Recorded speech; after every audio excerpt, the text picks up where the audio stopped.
खबर बता दूं, बीजेपी रुझानों में हाफ सेंचुरी पर पहुंच गई है।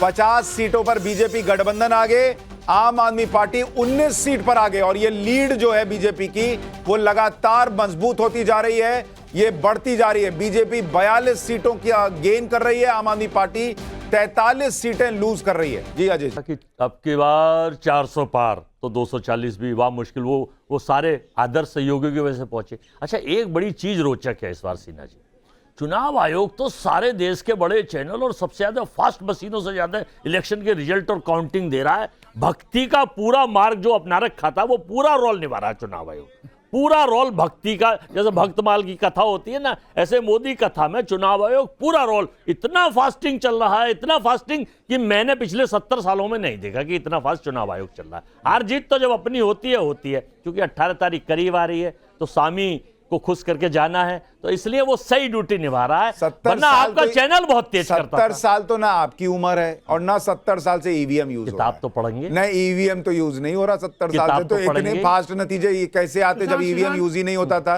तब तो 2-2 3-3 दिन लगता था दूरदर्शन पे लोग फिल्म देखते थे। अभी 24 सीट और अभी इलेक्शन कमीशन पे 24 का आया है। ये हमारे सहयोगी जो इलेक्शन जो काउंटिंग सेंटर पे होते हैं वो रुझान बताते हैं कि भाई वहां क्या चल रहा है। मतलब देखिए, अरे अजय जी, एक तो आपकी सीटें नहीं आती, एक तो आपके वोट 4 से 6% हो जाए उसी में आप उछल रहे हैं, बीजेपी की जीत में जश्न मना रहे हैं, और उसके बाद आप ईवीएम को और इलेक्शन कमीशन को गाली देंगे। इलेक्शन कमीशन को क्यों कर रहे हैं भाई? आप बोलिए ना भाई, आम आदमी पार्टी हार रही है। नहीं, ये तो आम आदमी पार्टी हार रही है, लेकिन आपको कवर भी करना है कि आप क्यों नहीं जीत रहे, तो इलेक्शन कमीशन को भी गाली देना है। करने का फल मिला, लेकिन दिल्ली की जनता बीजेपी को इतनी बम्पर नहीं दिखा सकती उनके बिना आदर्श सहयोगी के। जो आदर्श सहयोगी ED, CBI, income tax, IT, चुनाव आयोग, दिल्ली पुलिस, ईवीएम मशीन, ठीक है। तो केजरीवाल भी इसी से हार रहे हैं। केजरीवाल इसलिए हार रहे हैं ईडी की वजह से। जो इन बीजेपी, केजरीवाल अपनी करनी से हार रहे हैं। वो करनी से हारेंगे और आप हारते हैं तो ईडी से हारते हैं। गजब बिल्कुल गजब हाल है। केजरीवाल करनी से हारेंगे, इनकी करनी नहीं देखती है। झारखंड में चुनाव कौन जीत रहा है? मैं आपको बता दूं कुछ सीटों पर जहां पर अगर आप देखेंगे पंजाबी बहुल सीटों पर अगर आप देखेंगे बीजेपी को बढ़त दिख रही है। तो ये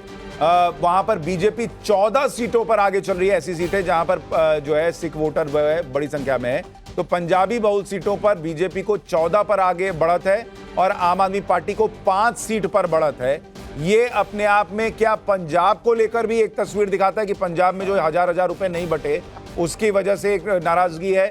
पूर्वांचल बहुल सीटों पर अगर आप देखेंगे जहां पूर्वांचली बड़ी संख्या में है वहां भी बीजेपी को बढ़त है। बीजेपी ऐसी 10 सीटों पर आगे है और आम आदमी पार्टी 9 सीट पर आगे है। तो पूर्वांचलियों के बीच भी बीजेपी को बढ़त दिख रही है, लेकिन आम आदमी पार्टी भी 9 सीटों पर आगे दिख रही है। सिख बहुल सीटों पर अगर आप देखेंगे बीजेपी 9 पर आगे और आम आदमी पार्टी 2 पर आगे चल रही है। मुस्लिम बहुल सीटों के बारे में आपको बताता हूं। मुस्लिम बहुल सीटों पर भी कांटे की टक्कर दिख रही है। जो एक तरफा आम आदमी पार्टी की तरफ जाती थी, अब वहां 5 और 5 का मामला दिख रहा है, यानी नेक टू नेक फाइट है। और वहां पर ऐसा माना जा रहा है कि ओवैसी की पार्टी और कांग्रेस ने मुस्लिम वोट बांट दिया है, जिसका फायदा बीजेपी को हो रहा है। 50 और 19 का मामला इस वक्त बना हुआ है और अरविंद केजरीवाल खुद अपनी सीट पर इस वक्त जब हम बात कर रहे हैं तो अरविंद केजरीवाल भी पीछे चल रहे हैं। ये लगातार तस्वीर बनी हुई है। मुझे ये बताइए राजगोपालन सर, क्या ये जो 50 सीटें हैं और अगर ये ऐसी रहती हैं और बीजेपी की सरकार बनती है, पहले हरियाणा फिर महाराष्ट्र और अब दिल्ली और बिहार भी ऑलमोस्ट मुझे लगता है कि एनडीए निकाल ही लेगा। जो लोग कह रहे थे मोदी कमजोर हो गए हैं, क्या वो नैरेटिव पूरी तरह से खत्म होगा?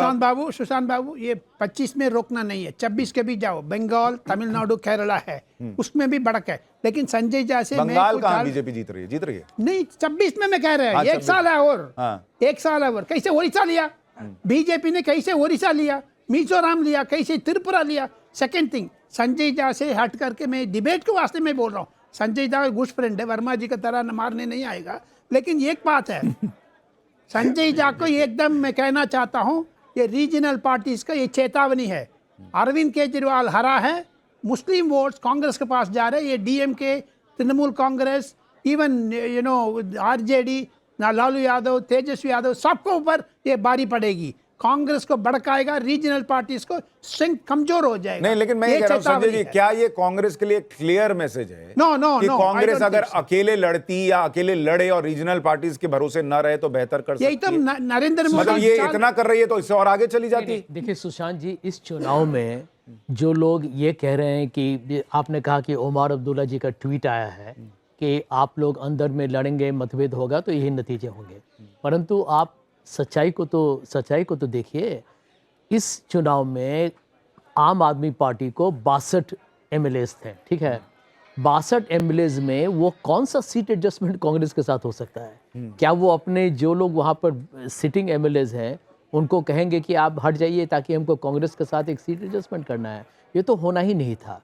देखिए, यदि दोनों पार्टी एक साथ मिलकर लड़ते तो मैं समझता हूँ कि भाजपा को उससे और भी ज़्यादा नफ़ा होता है यहाँ पे, क्योंकि वो कहते कि देखिए ये दो भ्रष्ट पार्टियाँ जो भी आरोप लगाते हैं भाजपा हमारे विरुद्ध है, हमको रोकने की कोशिश कर रहे हैं, और उसके कारण जो लोग आम आदमी पार्टी से नाखुश हैं या कांग्रेस पर अभी भी उनको भरोसा नहीं है, वो दोनों जाके भाजपा को ही समर्थन देते हैं। नहीं संजय जी, मेरा प्रश्न ये है कि अगर जैसे आप कह रहे हैं कि दिल्ली में 62 सीट जीतने वाली आम आदमी पार्टी कांग्रेस को सीटें नहीं देगी, ये तो क्लियर था।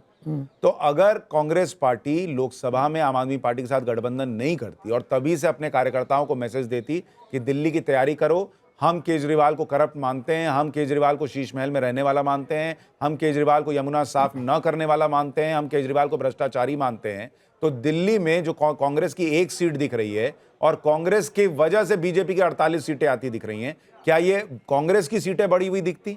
देखिए सुशांत जी, लोकसभा और असेंबली इलेक्शन का पहले तो आप तुलना न करें, वो अलग अलग मैं समझता हूँ कि अफसाने हैं, लेकिन गौर करना इस बात पर है कि कांग्रेस पार्टी के लिए जो सबसे बड़ा जो भी सर एक बहुत बड़ी खबर आ रही है, बहुत बड़ी खबर, और ये बड़ी खबर आ रही है नई दिल्ली सीट से।